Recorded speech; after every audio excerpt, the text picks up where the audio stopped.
السلام علیکم، بسم اللہ الرحمن الرحیم۔ اللہ نے قرآن میں فرمایا، یا ایھا الذین آمنوا ادخلوا فی السلم کافۃ ولا تتبعوا خطوات الشیطان انہ لکم عدو مبین۔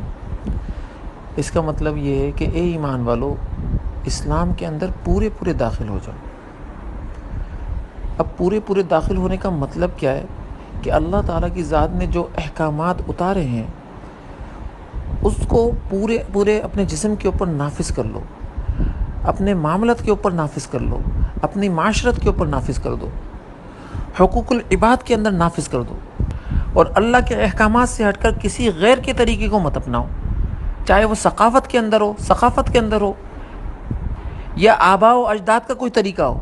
اگر وہ دین سے میچ نہیں ہوتا تو اس طریقے کو چھوڑنے کی ضرورت ہے، اور اپنے اوپر اگر لاگو کرنا ہے تو صرف اللہ کے احکام کو لاگو کرو۔ یہی ایک طریقہ ہے جس سے تم اسلام کے اندر پورے داخل ہو جاؤ گے۔ اور اس کے علاوہ اگر غیروں کا طریقہ اپناؤ گے، چاہے وہ یہودیت کا طریقہ ہو، چاہے وہ عیسائیت کا طریقہ ہو، چاہے وہ ہندوانہ رسمیں ہوں، تو پھر اس کے لیے حدیث کے اندر آتا ہے کہ جو جس قوم کی مشابہت اختیار کرے گا انہی میں سے ہوگا، پھر اس کا اسلام سے کوئی تعلق نہیں۔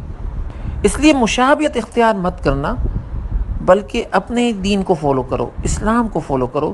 اور اسلام کو فالو کرنے کا طریقہ سب سے بیسٹ یہ ہے کہ پیارے رسول اکرم صلی اللہ علیہ وسلم کے اوپر جو احکامات نازل کیے اللہ تعالیٰ کی ذات نے، اس کو اپنے اوپر لاگو کرو، اپنی معیشت پر، اپنی معاشرت پر، اپنی اخلاقیات کے اوپر، اپنی عبادت کے اوپر اس کو نافذ کرو، تب جا کر اس آیت کے اوپر عمل ہوگا۔ اللہ تعالیٰ ہم لوگوں کو عمل کرنے والا بنائے۔ واللہ